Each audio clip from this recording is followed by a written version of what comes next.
So right now the sun is shining. At 3 a.m. all hell was breaking loose with rain, possibly hail. So I'm assuming give it about 2 hours and there'll be a tornado. It is really hard to leave when I'm getting to like chat with people over breakfast and everything, but onwards to Cincinnati and whatever the storm's gonna drop on me. This is one of the nicer little stays I've had while out here. And I am back in ye old Batavia. I am clean. I am not sweaty for the next 10 seconds, and I am fed. And even better, after my adventures in the tick-infested mudslides of East Fork, I am road walking today.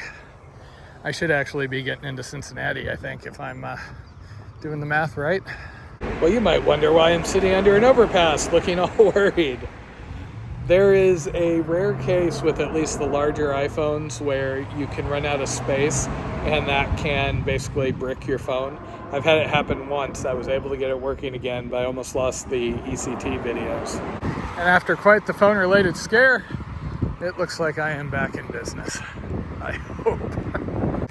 So I was able to free up 300 gigabytes. I basically deleted every rendered video from the ADT hike. They're uploaded on YouTube and I can download them again when I get home. That was really worrying. I tend to kind of roll my eyes and laugh a lot at the online space when it comes to, you know, a lot of the viral posts, because I tend to think they are often problems or solutions in search of problems. Look at the thing a month ago where everybody on the AT message or Facebook group was wigging out about needing to put air tags inside of their bear cans because this one person related how their friend's brother's sister's dad used a bear can and they wouldn't have found it except they had an air tag. I've used bear cans for 15 years. Never had an issue there, and the only lost bear cans I have heard about even are the ones where somebody, set it on the top of a cliff or beside a river or something like that. Stick them in a bush and they're not going anywhere. But social media being what it is, these little clips showing things that look like clever solutions to problems that are maybe overstated or don't exist tend to do really, really well. And there's a lot of gear that gets sold. I'm convinced that most of the hiking solar panels are sold because somebody sees a picture on Facebook of somebody with a panel on the back of their pack and saying, oh yeah, I just have unlimited power. And you see a ton of those in the hiker boxes early on the trails because they have big downsides and don't work even out west. You are far better with like a battery pack, for example. But the content gets seen, and for people who are trying to do the like influencer shuffle, and fair enough, everybody's got their own hustle. I have friends that work really hard to make content like that. I can't stand it personally, which is why I make the videos I make, and I just can't stomach doing stuff on TikTok or Reels or anything. I always tell folks, if I wanted to get paid X amount to do something I hate, there's always the option of going back to IT and finding another unethical asshole to work for. And part of that is you see people who have ridiculous backups. They have a water filter and a second water filter, or emergency tablets, or this, that, or the other. And there are certain circumstances where backups to critical gear matter. When we're on the Yukon, we have to have a backup for our solar panel and a backup for the backup, honestly, because we may be out of touch for an extended period, and there's certain things we want or need up there. Quite frankly, I am always amused at how people will have extra clothing, extra this, that, and the other, and then they have a crummy iPhone or a really old phone that's not even waterproof. Because quite frankly, outside of physical damage, the biggest thing that could derail my trip, short term, would be my phone getting stolen, damaged, etc. And before somebody starts grousing at me, I teach map and compass. I am well aware of the ins and the outs around that sort of thing. And there are limitations to, compass style navigation, particularly when you're on a trail like this. Like, for example, you might walk to the end of the wrong road instead of turning where you were supposed to. But in addition to just navigating in areas where you can't really just take a bearing on something and walk that, and where the topographical features on the map may not be enough to navigate to really stick to the route. You know, I can make it to the West Coast on whatever I need. I can use a AAA map. But as far as going through the trail as designed, I need additional things. And the phone cannot be overstated, both as kind of a journaling tool, either writing or taking videos, and also just planning as things change. I wasn't intending to stop at Dory's or Tammy's or several of the towns I've hit, but things happen. You get delayed. You do better than you think. And these trying to do an elaborate plan for 39 food drops across the entire trip on XYZ schedule, I've never seen that as a viable option. I mean, see what happened to me on the CDT as far as why that would not be a good idea. This is why I spend the money on keeping a new phone. And, you know, if I was going to carry double of anything, it would be another phone of some sort. Heck, then I'd have something I could leave when I was uploading in the middle of the night in some remote New Mexico town. So when my phone just threw a fit, and I was worried it was going to be similar to that thing I saw at the end of 21, I was sitting in town just in case, because I can backtrack if I'm on a road like this or something, but I figured if my phone was going to go out, my best chance for getting a hold of somebody and getting it fixed would be hanging around town versus going further out. But moral of the story, do not let your phone get full. They mostly start popping up messages and telling you it's full.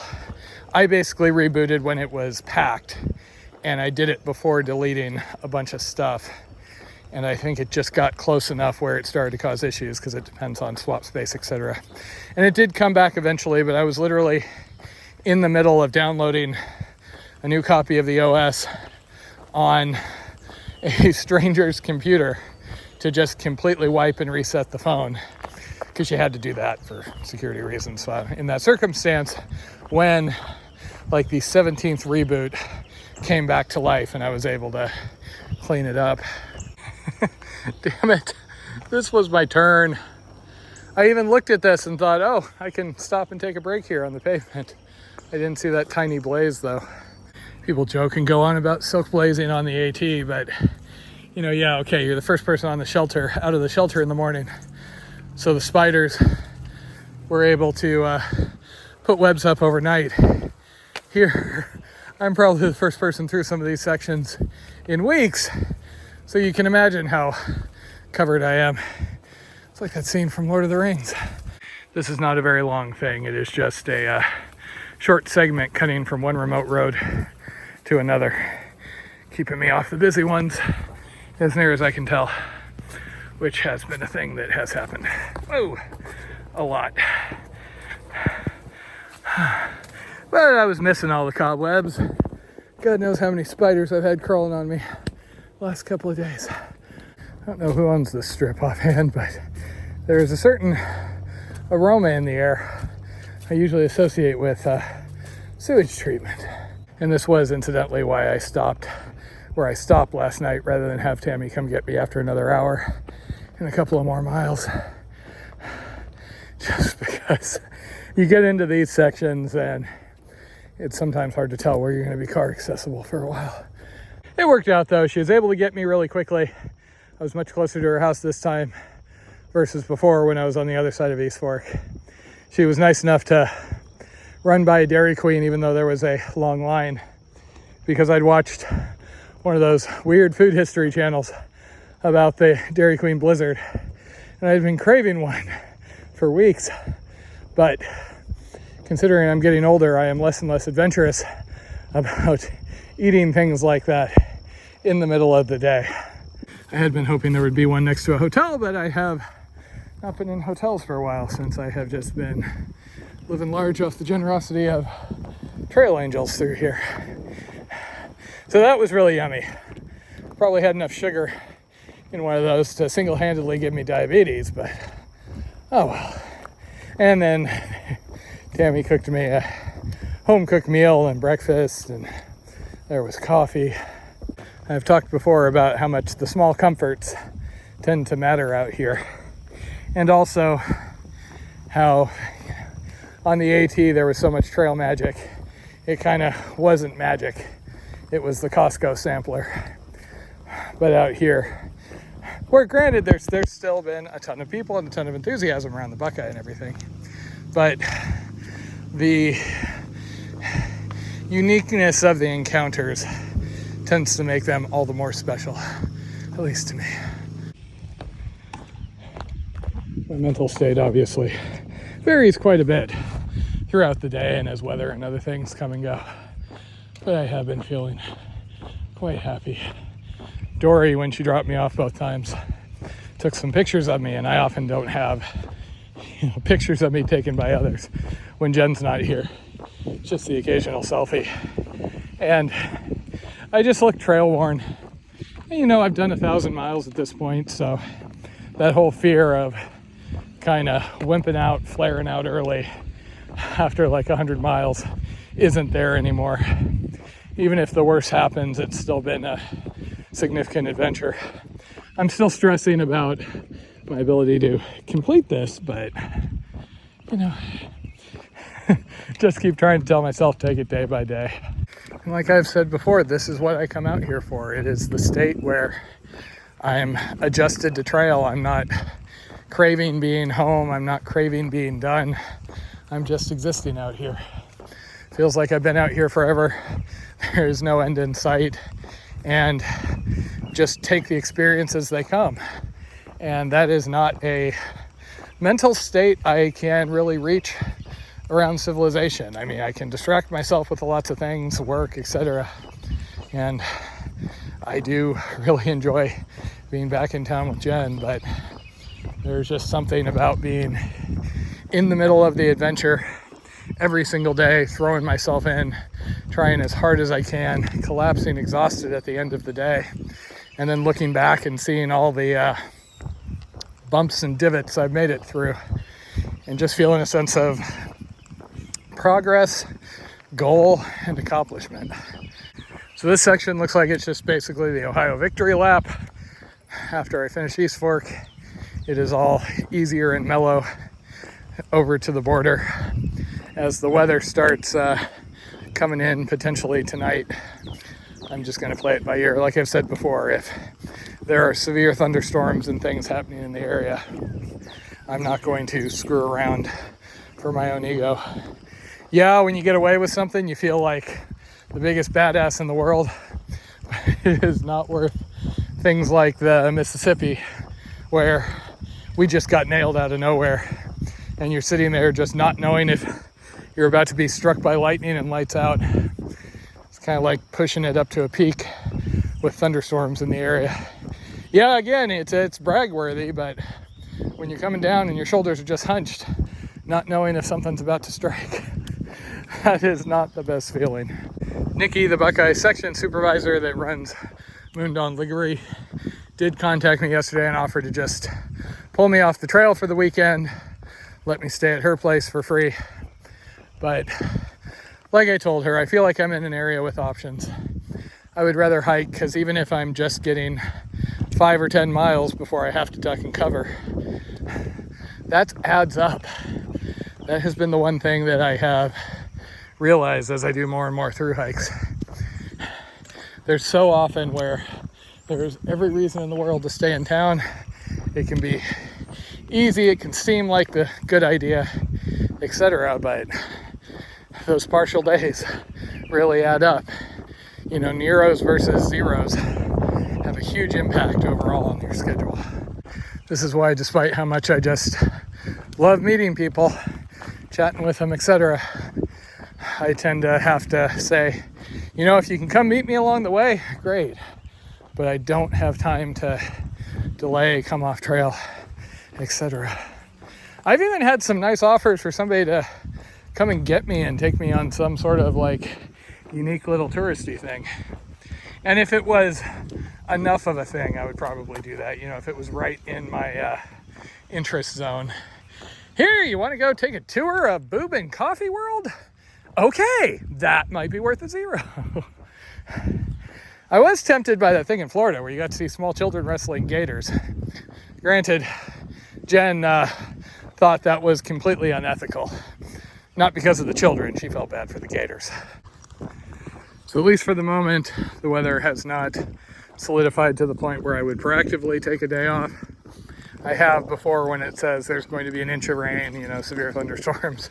That sometimes isn't worth it. So we'll see. I'm keeping an eye on things. I have bailout options. I should have internet access as I'm getting rather close to Cincinnati here. And it's just about making the progress I can and making good choices as things roll over me. It would be kind of sad though if I got the Funnels of Love shot without Blondie here with me. But 2 weeks. I was chatting with Jen briefly last night, talking about how I was going back to the same trail angel for a second time and how I generally haven't liked that because it feels a little uncomfortably close to, you know, people slack packing on the AT basing out of Angel's Rest for like 5 days in a row. And that just kind of takes away the sense of adventure. But I think the visiting, staying, going back on trail, having at least one night camping, and then going back at least feels a little more authentic to me. It's kind of like how I prefer to walk into a hotel versus, you know, taxi off trail and then taxi back. It's just all about not shortchanging myself. I want to feel like I get my money's worth. I've even had the occasional offer of somebody to follow along with a van or an RV like some of the calendar year Triple Crown people had. So every night I'd have, you know, a dry place to sleep and food. And I'm blown away by that anybody would care enough about my dinky little hikes to commit that much time. You know, that isn't dating me, but I don't know. It's a combination of feeling antithetical to my view of through hiking, you know, lowering the amount of adventure. And again, I'm just weird about liking privacy when I'm sleeping. I really enjoy my nights in the tent out here. I can never believe the people who are on a through hike and they talk about how they hate sleeping in a tent. They really want to be a through hiker, but they don't want to be camping. That has to be quite the mental hurdle to get through. But hey, we all start somewhere. I remember my early backpacking trips where I would hold it for days because I didn't want to dig a cat hole, which seems funny looking back these days. I actually got over that by just forcing myself to go on longer and longer trips till I didn't have a choice. Kind of like how I got over my fear of flying by accepting a job that had me commuting via airplane twice a week. I was white knuckle for a month or two, but eventually you just kind of get over it. I am really gonna miss being on the Buckeye when I exit in another day or so. I was another person who, they had a lot of people coming by, it wasn't marked or anything, but they had a bench and a little area cleared off to the side for people to stop if they needed. And there will be nice encounters everywhere, but there has certainly been more kind of awareness of what I'm doing and more people taking the chance of trying to talk to me instead of just going, potential junkie. Tammy did offer to come get me again, and I did love that little bunk shed setup, but kind of figure, what's the saying about guests and fish starting to smell after a couple of days? And I smell pretty bad when I arrived. I have also been so fortunate to have benefited from so many incredibly kind trail angels the last couple of weeks. I really do not mind springing for a hotel or two to get me through Cincinnati. You'd really think the owners of said dogs would get tired of listening to that barking all day.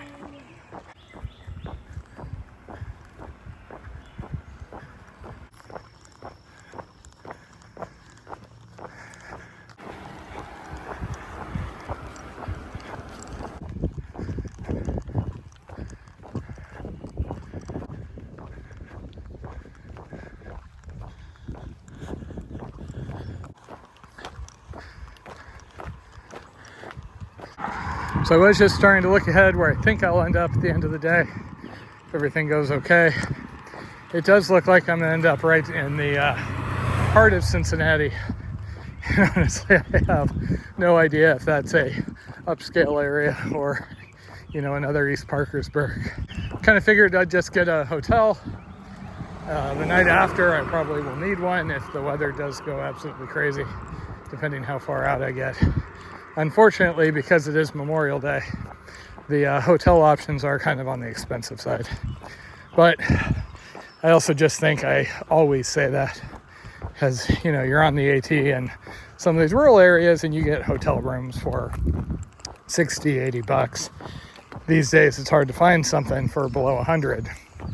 So if you're seeing 150 to 200, that's not completely crazy out of the range. And honestly, I would rather pay a little more since I'm very periodic on hotels and not have to deal with bed bugs and some of the worst issues I've seen in some of the options. The ones where people are just smoking like chimneys in the rooms all around you, for example. A certain quote from the first Jurassic Park keeps coming to mind with that.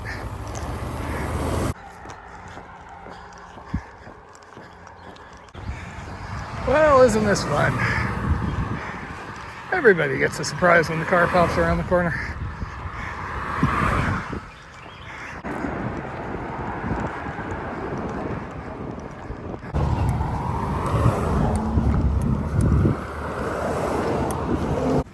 Hey, that is the sort of civilization I can get behind.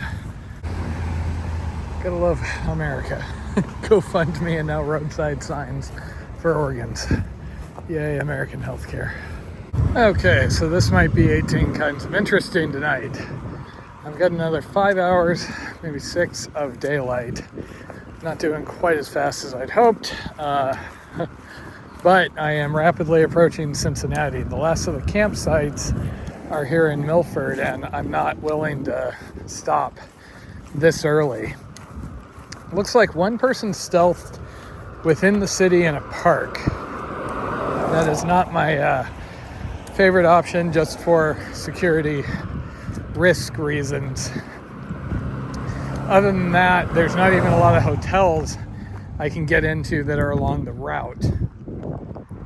I don't want to call Tammy again. I already feel like I have taken advantage of her generosity enough. I may be able to Uber over to a $200 hotel room, which kind of a bummer, but that's currently the front runner option. It's just my day for fun level road walks, I guess.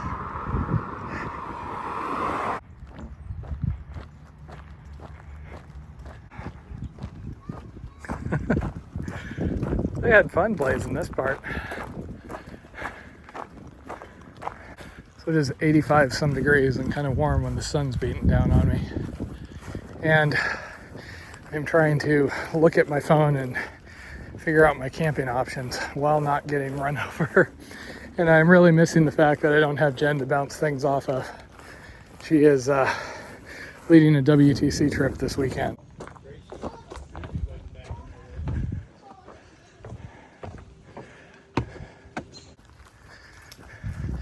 Part of me thinks I'd be okay stealthing in a park like this, but Memorial Day partiers. This is kind of a cool reroute. Florida Trail kind of did stuff like this through some of the cities. It's a kind of a shame the weather's not just going crazy today.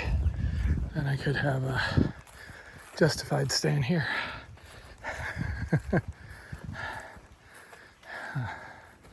It is a bloody sauna out here, especially if you step into a porta potty.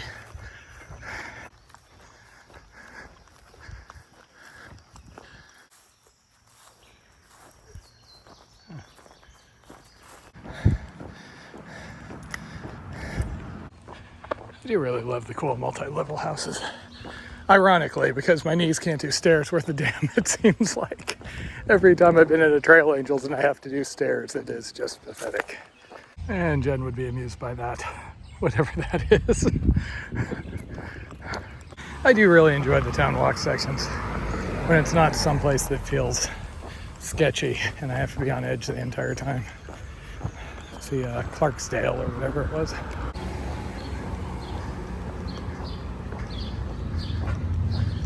Okay, the Bluetooth coordinator told me to say hello to these guys. Okay, that was a mistake because I just had a ball chatting with those guys for like an hour plus. But I also got some feedback on my chances of being mugged, murdered, and or arrested in this next section. So I think I got a stealth option. I also have a backup. One of the ladies at the store offered to let me camp in her backyard if I get sketched out. I really should know better than to get anywhere near outdoorsy people that are receptive and encouraging of me telling stories. Because I will talk pretty much endlessly. This is a cool little town. Oh, not playing in the brewery. That's just asking for trouble. Holy Civilization, Batman.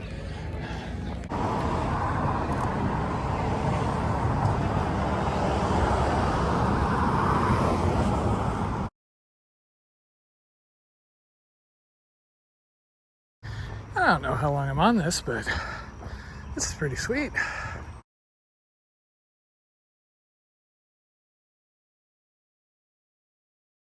This is nice.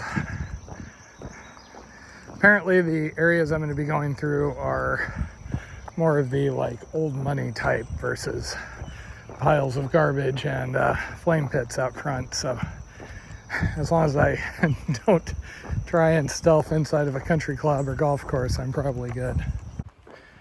And Jen would approve. Creepy squirrels and flowers. Man, this is so nice. I've got 12 miles till the end of the Buckeye, but unfortunately, the two reasonable options I have for stealth camping are a few hours before that. And the best one is actually the first one. I don't like to mess around near population centers, so I may just take that one. There looks like there's deep woods I can get into.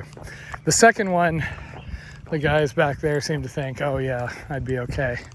But there's a whole trail network, and I'm a little concerned about being visible from a trail.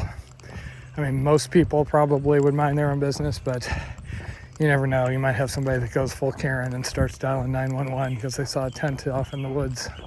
See, my problem is I paid too much attention to next door in Orange County, and people like that do that, and people do that all the time there. It might be that large Starbucks Frappuccino with the extra espresso shots talking, but oh, I feel happy and content and like I could walk for pretty much ever. That's actually the lady from the store that said I could camp in her backyard. Yeah, holy stealth camp, Batman.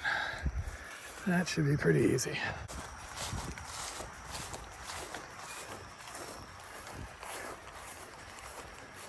Okay, well, short of anybody seeing me duck in here, this does feel relatively secure.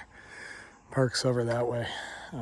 Looked till there weren't too many people around and just ducked in here like I knew what I was doing. There has been some flagging and some cut branches, but not much, and I came back further than I need. Once again, this tent is just the perfect size to be able to make it work. I'm going to miss it when we have to go to the 3-person when Jen arrives. In addition to the storms, I also have to worry about Monday. I have new shoes arriving at Aurora, and I can't pick them up on Monday because of the holiday, of course. So that should work out. I'll pick a hotel partway through tomorrow, set up before the storms get here, and ride out what comes. Home sweet home.